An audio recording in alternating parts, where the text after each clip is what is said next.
എന്താടി ഇത്? നിന്നിങ്ങനെ പതിവില്ലാത്ത സമയത്ത് കണ്ടപ്പോ ഒന്ന് ഞെട്ടി. ഒന്ന് പോയേ, രാവിലെ എനിക്ക് ഈ ലൂസ് ടോക്കിനൊന്നും സമയമില്ല. അല്ല മോളെ, അപ്പൊ ഇന്നലെ നീ വീട്ടിൽ പോയില്ല? ഞാൻ ഇന്ന് കുറച്ച് നേരത്തെ വന്നു, അതാണ് കണ്ടന്റ്. അതിന്റെ അത്ര ചളി അടിച്ച് വലുതാക്കണ്ട. കളി അടിച്ച് വലുതാക്കുന്നില്ല. എന്ത് പറ്റി നേരത്തെ വരാൻ? അതാ ഇന്നലെ രാത്രി ഒരു 10 മണിയപ്പോ എന്നെ ജോമി വിളിച്ചു. എന്നിട്ട് കുറേ പണി തന്നു. അതൊന്ന് വൈകുന്നേരത്തോളം ചെയ്ത് തീർക്കണമെന്നും പറഞ്ഞു. അല്ല, പുതിയ ക്ലയന്റ് ഒന്നും വന്നില്ലല്ലോ, പിന്നെന്താ ഇത്രയും വലിയ വർക്ക് ചെയ്യാൻ? എനിക്കറിയില്ല. ഞാൻ എന്തായാലും കഴിക്കാൻ പോവാ. നീ വരുന്നുണ്ടോ? പല്ല് വെച്ചിട്ടില്ല, അപ്പോഴാണ് കഴിക്കുന്നത്. ഞാൻ രാവിലെ എന്നിട്ടേ കുറച്ച് പൊട്ടി അടിച്ച് ഡ്രസ്സും മാറി നേരെ ബസ്സിൽ കയറി പൈപ്പ് ലൈനിന്ന് കണ്ടക്ടറോട് പറഞ്ഞു. കണ്ടക്ടർ മുഖം അപ്പൊ തന്നെ മാറി. പിന്നെ ഓർത്തെ ഞാൻ പല്ല് വെച്ചിട്ടുണ്ടായില്ല. ജോമി ഇന്നലെ തന്ന വർക്ക് ഇപ്പൊ തീർന്നിട്ടില്ല. ഇത് വൈകുന്നേരല്ലേ തീരുള്ളൂ. ആ മതി, ഇന്നലെ തന്ന വർക്ക് ഇന്ന് വൈകുന്നേരം തന്നിട്ട് ഇത് നാളെ തുടങ്ങിയ. ജോമി, ഇത് ഞാൻ ചെയ്യാം. വേണ്ട, നീ തൽക്കാലം റെസ്റ്റ് എടു. ഇത് മീനു ചെയ്യും. അതെന്താ ഞാൻ ചെയ്താല്? നീ ഇപ്പൊ ചെയ്യണ്ടെന്നല്ലേ പറഞ്ഞേ? അന്റെ വർക്ക് ഞാൻ ചെയ്താല്? നിന്റെ അടുത്ത് ഇപ്പൊ ചെയ്യണ്ടെന്നല്ലേ പറഞ്ഞത്? നിന്റെ അടുത്ത് ഇപ്പൊ ചെയ്യണ്ടെന്നല്ലേ?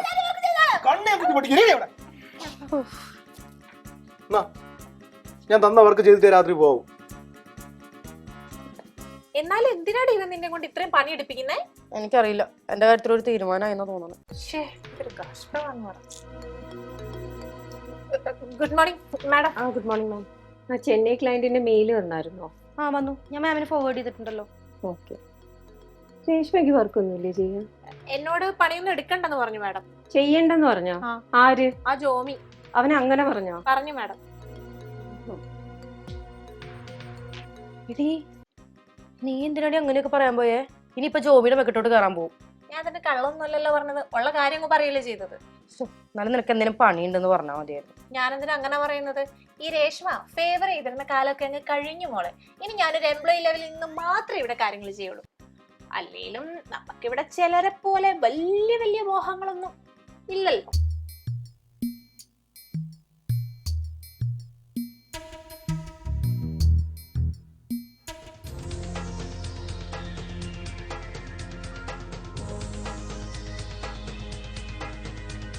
Good morning anti. കളിയാക്കിയതാന്നൊക്കെ എനിക്ക് മനസ്സിലായി. ആണോ? എനിക്ക് ഒരു കാര്യം ചോദിക്കാനുണ്ട്. ചോദിച്ചോളൂ. ഇവിടെ എത്ര സ്റ്റാഫുകളുണ്ട്? 4. സ്വന്തം കമ്പനിയിൽ എത്ര സ്റ്റാഫ് ഉണ്ടെന്ന് പോലും അറിയത്തില്ലല്ലേ?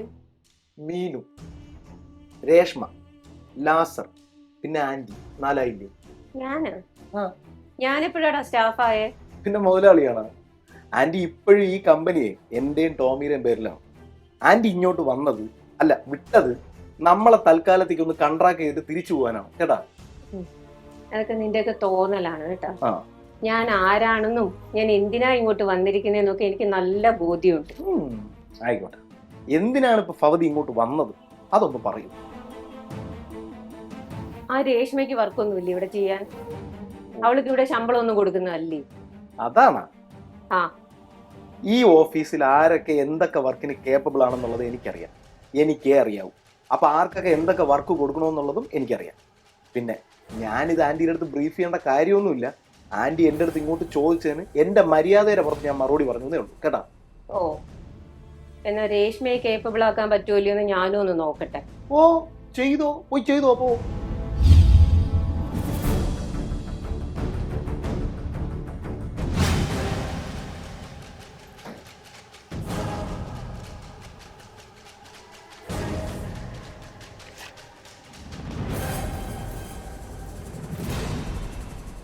അവളെവിടെ?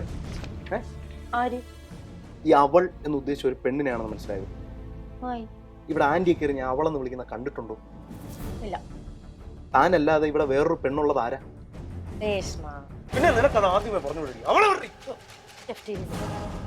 അവളെന്നുണ്ടല്ല. പിന്നെ നിനക്ക് ഞാൻ തന്ന വർക്ക് ചെയ്ത് തീർക്കാതെ ഇവിടുന്ന് എണീറ്റ് പോരും. അയ്യോ, മുള്ള മുക്കിയാലോ? ഞാൻ നിന്റെ അടുത്ത് പറഞ്ഞില്ലേ, ഇപ്പൊ നമ്മള് രണ്ടിലും പുറത്തായി, അവരൊക്കെ ഒരു കുടുംബമായി. ഞാൻ അത്ര നല്ല എംപ്ലോയി ഒന്നും അല്ലെങ്കിലേ ഇവന്മാര് പൊട്ടിച്ച സകല കമ്പനിയിലും കൂടെ വർക്ക് ചെയ്ത ആളല്ലേ. ആ ഇത്തിരി ദയസ്നേഹം എന്തെങ്കിലും ഇവർക്ക് കാണിക്കായിരുന്നല്ലോ. ഇവന്മാരൊക്കെ വെറും കോർപ്പറേറ്റ് ക്രിമിനൽസ് അല്ലേ? നിന്റെ ബോസ് ഞാനും ടോമിയാണ്. നിനക്ക് ഇതുവരെ ശമ്പളം തന്നതും ഇനി തരേണ്ടതും നമ്മളാണ്. അപ്പൊ നിനക്ക് എന്തെങ്കിലും കംപ്ലൈന്റ് ഉണ്ടെങ്കിൽ ഞങ്ങളോടാണ് വന്ന് പറയുന്നത് കേട്ടല്ലോ. എന്താ പ്രശ്നം? എടാ ഞാൻ ഇവർക്ക് വർക്ക് കൊടുക്കുന്നില്ല ഇവിടെ മേരി ആന്റിയുടെ അടുത്ത് പോയി കംപ്ലൈന്റ് ചെയ്തു. മേരിയാന്റെ അടുത്ത് ഞാൻ പോയി കംപ്ലൈന്റ് കൊടുത്തല്ല, മാഡം എന്നോട് ചോദിച്ചപ്പോ ഞാൻ പറഞ്ഞതാ. അയ്യോ വലിയ കാര്യമായി പോയി. മര്യാദക്ക് നിന്നാ നിനക്കുള്ള ഇവിടെ ഇപ്പൊ തൽക്കാലം മീനു മാത്രം ചെയ്യേണ്ട വർക്കേ ഉള്ളൂ. അതുകൊണ്ട് നീ പോയാലും ഒന്നും സംഭവിക്കുകയില്ല കേട്ടല്ലോ. എന്താ പിന്നെ ദേഷ്യം വരുന്നില്ല ആശ്രയം. എടാ നീ നോക്കോ, ഉള്ള കാര്യങ്ങളൊക്കെ ഞാൻ പറഞ്ഞ് മനസ്സിലായി. എനിക്ക് ഇവന്മാരെ കുഞ്ഞുനാൾ തൊട്ടറിയാമല്ലേ, അതുകൊണ്ട് ഇതിൽ വലിയ അനുഭവം എനിക്ക് തോന്നാം. എനിക്ക് ലുക്ക് മാത്രമല്ല ഉള്ള, ഞാൻ മഹാ കച്ചറയാ. അതിപ്പോ നിന്നെ കണ്ടറിയാം, നിനക്ക് വിഷമം വിചാരിച്ച് ആരും നിന്നോട് പറയാതെ. ഒരാൾ ഇവിടെ ഇരുന്ന് വിഷമിച്ചോണ്ടിരിക്കുമ്പോഴാണോ ആശ്വാസമാക്കി പറയാൻ കുത്തിക്കൊണ്ടിരിക്കുന്നത്? അയ്യോ ആശ്വസിപ്പിക്കാന്ന് ലാസർ വരില്ല. ഞാനേ കണ്ണിന്റെ കണ്ണ് പല്ലിന്റെ പല്ല് അതെന്റെ പ്രകൃതം. അയ്യടാ നിനക്കേ ഞാൻ 2 ഓപ്ഷൻസ് തരാം. ഒന്നെങ്കിൽ ഇവിടെ നിന്ന് അവർക്കിട്ട് പണി കൊടുക്കാം, അല്ലെങ്കിൽ നിനക്കിവിടെ ജോലി രാജിവെച്ച് പോവാം. Option B. പക്ഷേ ഇവന്മാരെ തമ്മിൽ തെറ്റിക്കണം, അതിനൊരു പണിയുണ്ട്. നീ കൂടെ നിൽക്കുമോ? നിന്നു.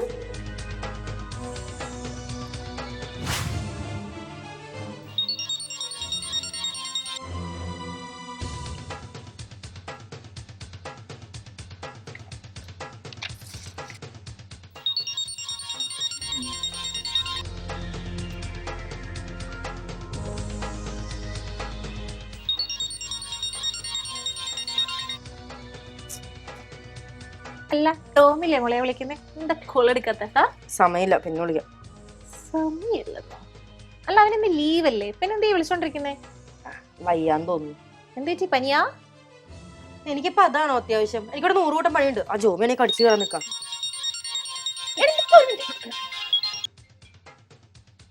ഹലോ, താങ്കൾ വിളിക്കുന്ന ലവർ ഇപ്പോൾ ഭയങ്കര ബിസി ആയിട്ടിരിക്കുകയാണ്. ആ കോർണക്കുറ്റി നോക്കി പറഞ്ഞ ഞാൻ കൊടുക്കട്ടെ.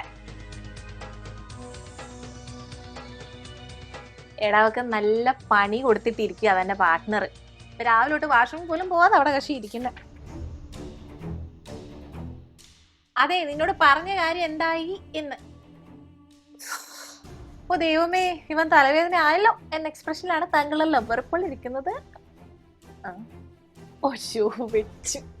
എനിക്ക് എന്ത് സുഖാടി ഇതൊന്ന് കിട്ടുന്നേ? മോളെ നിനക്ക് പണിയുണ്ട്, പണി. എനിക്ക് ആ പണി ഇല്ല. അപ്പൊ എനിക്ക് എന്തെങ്കിലും ഒരു എന്റർടൈൻമെന്റ് വേണ്ടേ? Just fun. നല്ല എന്റർടൈൻമെന്റ് ആവുന്നുണ്ട് വന്ന് മോളെ ടൈറ്റിൽ കാർഡ് മാത്രല്ലേ കണ്ടിട്ടുള്ളൂ, ഇനി മുഴുവൻ പടം വരാതിരിക്കല്ലേ. നീ എന്ത് തേങ്ങി പറയുന്നേ? Just fun, wait and see. ഞാൻ കേട്ടോളാം.